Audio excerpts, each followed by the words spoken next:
सहज मार्ग के सभी अभ्यासियों को प्रणाम। अब तक आप सब ये जान चुके हैं कि जो सहज मार्ग यात्रा है वह है अहम से अस्तित्व तक की।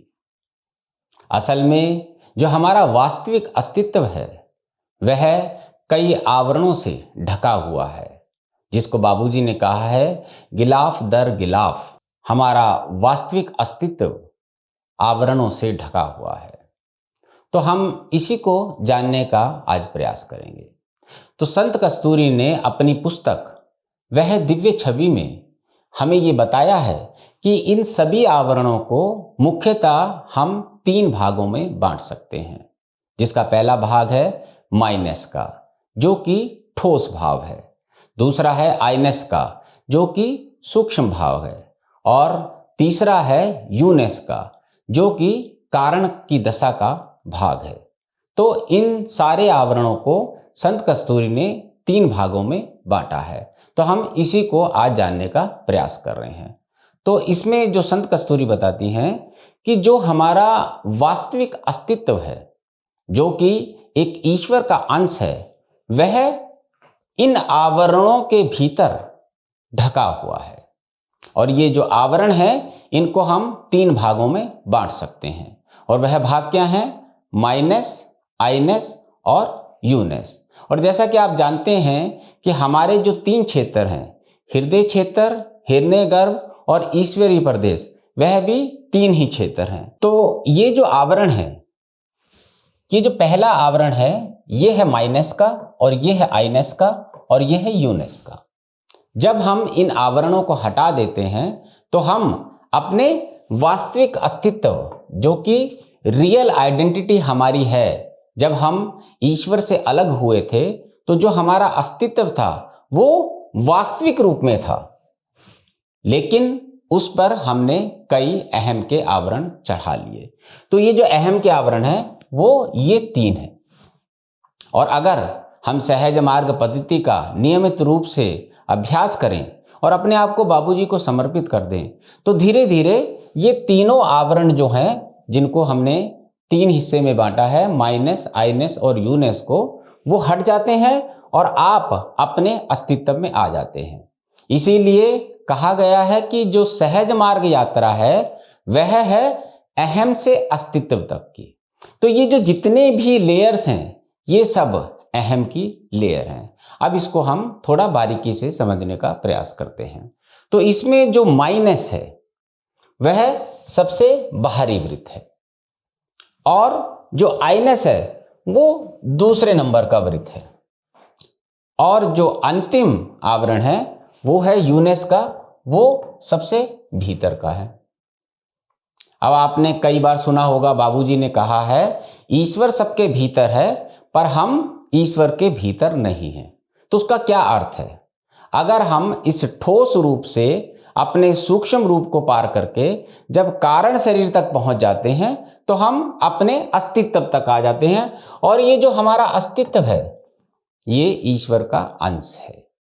इसी 16वें वृत्त में जब हम ईश्वरीय दशा में अपने आप को लय कर देते हैं, तब हम ईश्वर के भीतर आ जाते हैं। तो मुख्यतः जो भी व्यक्ति है उसके भीतर ईश्वर है, लेकिन हम ईश्वर के भीतर नहीं हैं, क्योंकि हमारे ऊपर अहम के कई आवरण चढ़े हुए हैं। तो जो पहला आता है वो आता है माइनस का। तो माइनस जो है वो अहम का ठोस भाव है। तो ठोस भाव का मतलब जो सबसे बाहरी परत है, जिसमें स्थूल शरीर है, जिसमें मैं कहते हुए मैं अपने रूप, अपने नाम का संबोधन करता हूं, उस ठोस रूप को यहां पर माइनस कहा गया है। तो अब आप समझ गए कि माइनस का अर्थ है कि मैं के संबोधन के लिए अपने नाम और रूप को संबोधित करना। पर हमने सहज मार्ग को अपनाया है, और सहज मार्ग का अभ्यास हमें बताता है कि मेरे हृदय में ईश्वरीय प्रकाश मौजूद है और मैं नित्य इसका अभ्यास करता हूं। तो बाबूजी कहते हैं हृदय ईश्वरीय ध्यान में स्वतः डूबा हुआ। जब मेरा हृदय ईश्वरीय ध्यान में डूबा रहता है तो क्या होता है?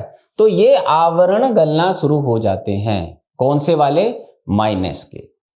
जब मैं ईश्वरीय ध्यान में डूबा रहता हूं, अर्थात मैं सतत रहता हूं, तो ये वाले आवरण गलना आरंभ हो जाते हैं, या कहो कि मिटना आरंभ हो जाते हैं। और इसे ही भूल की अवस्था भी कहते हैं। भूल की अवस्था मतलब जो मेरा नाम और रूप है, मैं उसको भूलना आरंभ कर देता हूं। तो इस प्रकार से जब पहली स्थिति में हम ईश्वरीय ध्यान में डूबे रहते हैं, तो हमारे जो माइनस के आवरण हैं वह गलना आरंभ हो जाते हैं। और उसके बाद आता है आईनेस का, जो कि दूसरा आवरण है। इसको मैंपना भी कहते हैं। मैंपना मतलब हम रूप से दूर हो गए, और मैं मतलब मेरी आत्मा, जो मेरा सूक्ष्म भाव है। तो यहां पे संत कस्तूरी बता रही हैं कि अहम का सूक्ष्म भाव। और जब हम सतत स्मरण में रहकर भूल की अवस्था में आ जाते हैं और हम ये भूलने लग जाते हैं कि मैं शरीर हूं, तो क्या होता है, मैं का संबंध शरीर से नहीं रहता। जब ये दशा आ जाती है कि मैं मतलब जो मेरा रूप और नाम है, मैं उससे अलग होकर अपने सूक्ष्म रूप को पहचानने लग जाता हूं, तो वह द्वितीय स्थिति आ जाती है। और ये हमें क्या बताता है, ये बताता है कि मेरा अस्तित्व कुछ और है, मतलब मेरे होने का कोई भाव है। मेरी आत्मा ने ये शरीर धारण किया है, मैं वास्तविक रूप में ये शरीर नहीं हूं। तो ये अवस्था हमारे अंदर पनपने लगती है, और हमारा जो दैविक ध्यान है उसमें मेरा ये वाला भाव, कौन सा, आईनेस वाला, घुलना आरंभ हो जाता है। तो पहले माइनस और फिर आईनेस। उसके बाद अंतिम स्थिति आती है यूनेस की। यूनेस का मतलब तू, और तू क्या, ईश्वर। क्योंकि मैं ईश्वर का अंश हूं, और जब मैं ईश्वर से अलग हुआ तो मेरा पहला प्रश्न था कि मैं कौन हूं। और मैं कौन ने ही मेरे कारण भाव को जगाया, और मैंने धीरे धीरे अपने ऊपर अहम के आवरण चढ़ाना आरंभ कर दिए। अब जब मैं माइनस और आईनेस के आवरण गलाते हुए इस दशा में पहुंचता हूं, तो क्या होता है, तो ये होता है कि मैं ईश्वर में लय होना आरंभ हो जाता हूं। और जब मैं ईश्वर का संबोधन तू करके करता हूं, तो मुझे ऐसा लगता है कि मैं अपने बारे में ही कह रहा हूं। तो संत कस्तूरी क्या बता रहे हैं, ये अहम के कारण का द्योतक है।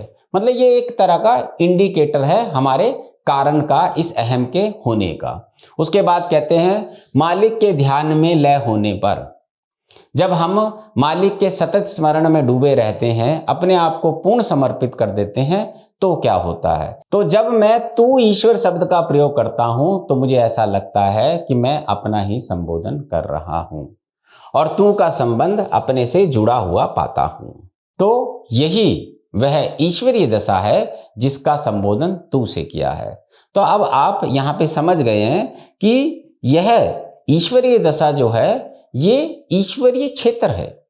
बाबूजी ने बताया है सबसे पहले हृदय क्षेत्र, उसके बाद हिरण्यगर्भ, और उसके बाद ईश्वरीय क्षेत्र। तो ये जो माइनस, आईनेस और यूनेस है, अगर हम इन तीनों आवरणों को उतार देते हैं, तो हम अपने वास्तविक रूप में आ जाते हैं, और हम 16वें वृत्त के छोर पर पहुंच जाते हैं, जो कि जीरो की दशा है।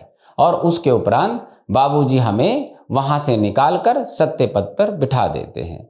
तो अहम से अस्तित्व तक की जो यात्रा है वह 3 आवरणों में है, माइनस, आईनेस और यूनेस। तो अब आप समझ गए कि जो माइनस है वह मैं का ठोस भाव है, और जो आईनेस है वह मैं का सूक्ष्म भाव है, और जो यूनेस है वह हमारे कारण का द्योतक है।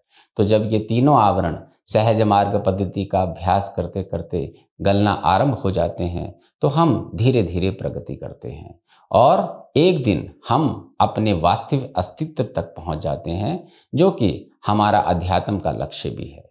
और एक बार जब हम अपने रियल अस्तित्व, आइडेंटिटी पे पहुंच जाते हैं, तो बाबूजी हमें वहां से उठाकर सत्य पद पर ले जाते हैं, और बाद में अपने संकल्प में लेकर हमें भूमा का साक्षात्कार कराते हैं।